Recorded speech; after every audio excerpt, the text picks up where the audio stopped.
Hey, so I had an experience that's happened not once, but many times with my son that still lives here. And he gets home from school or from working out, and one of the first thing he does is he throws off his shoes. The backpack from school goes down. Uh, Wherever he goes, it seems like there's just a mess. And it seems like I'm continually asking him, to clean up after himself. I'm not the in-house maid. His mom is not a maid for him. We're not required to follow him around and clean up after him. We expect a lot, and I don't think it's a lot to expect to clean up after yourself. So one of the things I was thinking about as I continually remind him, said, it'd be nice if you just did, it's kind of an automatic thing. You get home, I know you're tired from school, you're tired from work, you're tired from working out, but just kind of an automatic clean up after yourself. I shouldn't have to command you in all things, or I shouldn't have to remind you.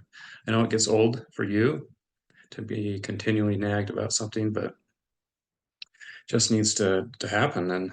And that got me to thinking, we a lot like that, where a lot of times we don't do things unless we're commanded or we're told to do something. And in fact, it reminds me about a scripture in the Doctrine and Covenants. It's a book of revelations given to Joseph Smith when he was alive, in helping to organize a church, and revelations for him and others. And in section 58, verses 26 through 29, he says, "For behold, it is not meet that I should command in all things. For he that is compelled in all things, the same is a slothful and not wise servant. Wherefore he receiveth no reward. Verily I say unto you, men should be anxiously engaged in a good cause, and do many good things of their own free will, and bring to pass much righteousness. For the power is in them, wherein they are agents unto themselves. Insomuch as men do good, they shall in no wise lose their reward. But he that doeth not anything until he is commanded, and receiveth a commandment with doubtful heart, and keepeth it with slothfulness, is the same as damned." So, should we be waiting for the Lord to come down and give us a commandment or say something to us before we do it? That's not my job. Yeah, I know that's out of place, but mom or dad will get it. Um, no, and a lot of times the voice that comes to us is the voice of our conscience, and he's continually reminding us of things that could be the best in our lives.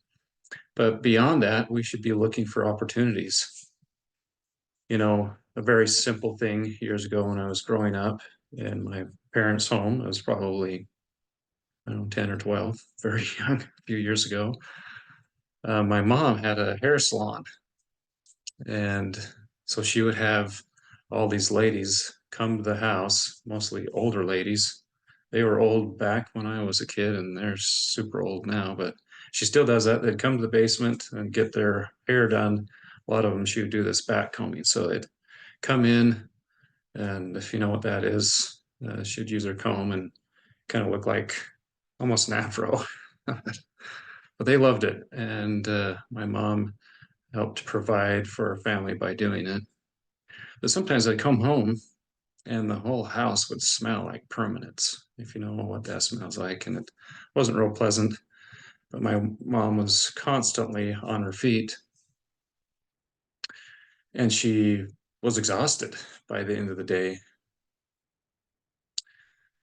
And so part of that process, I've never got a perm, as you can see, but I think they get these rollers about that long and kind of really skinny, and they have kind of a rubber band with a cap.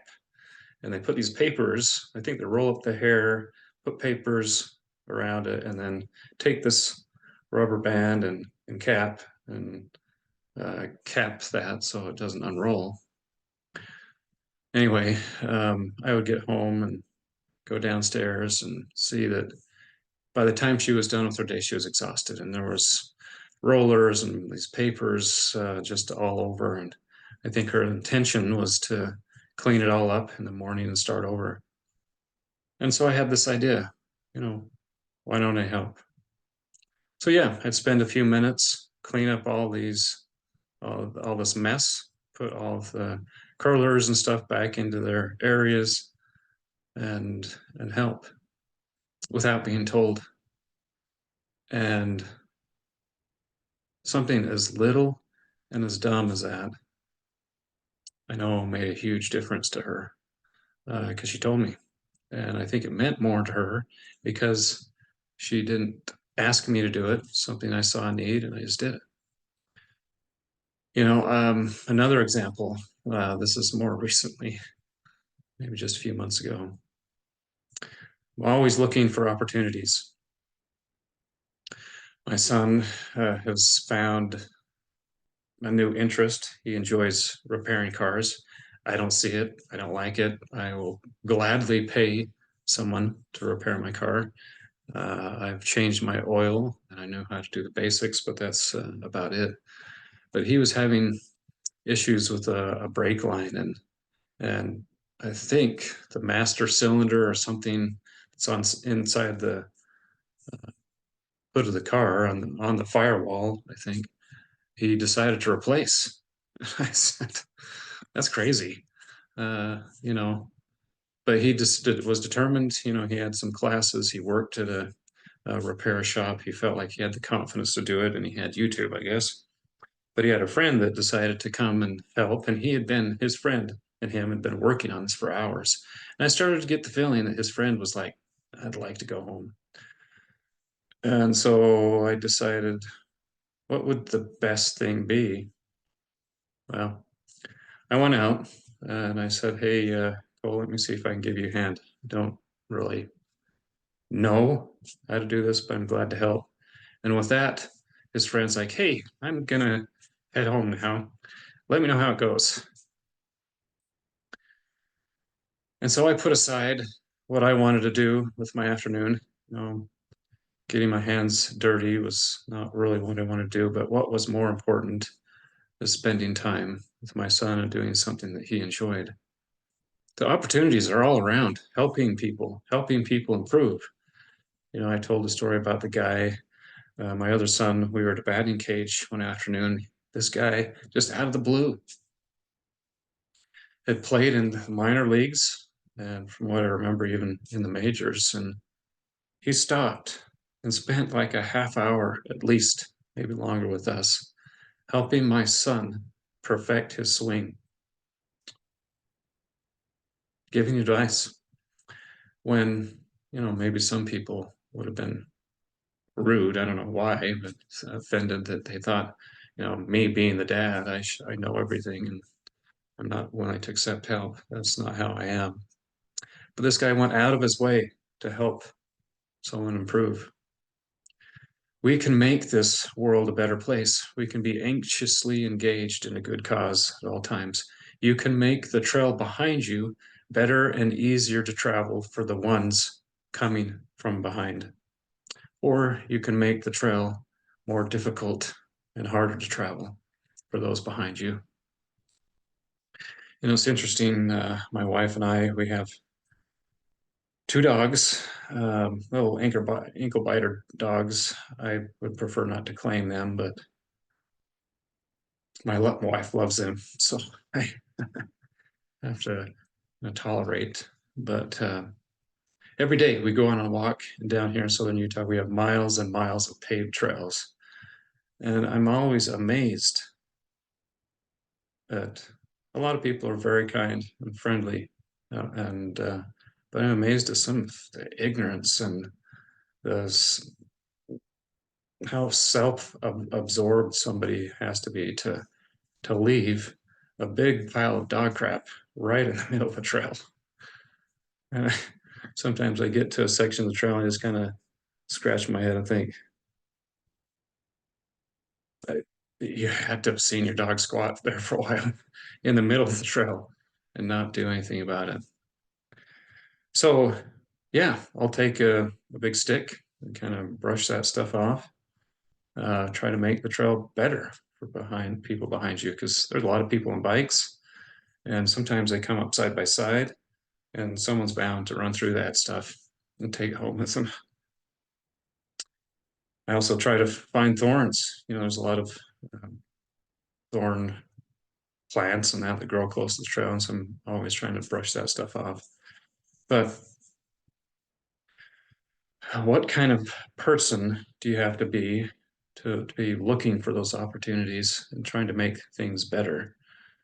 I think you probably think these are all very dumb, stupid little things. I'll save my efforts for the big efforts. I'll look for the people in the burning building, and yeah, I'll walk in and I'll save all those people. And I'm anxiously engaged in big things. And I think that's great. But a lot of times, if you're not doing the little things, you're not going to take the time out of your busy schedule to even do the big things. What about the people that are in a burning building, but it's not literal, it's figuratively? Their life is just burning to the ground. Would you step in and offer aid when sometimes the advice that you're giving could be seen as a personal attack on their integrity? How dare you, insinuate that I can improve, that I'm not doing the best in whatever area? Would you take that risk? Thank goodness I've had people do that with me. They're willing to take that risk and say, hey, these things might help. And I'm always glad to look at those things and do them if they make sense. So, verily I say, man should be anxiously engaged in a good cause and do many things of their own free will and bring to pass much righteousness. Don't wait to be commanded. Do what you know is best and do it today.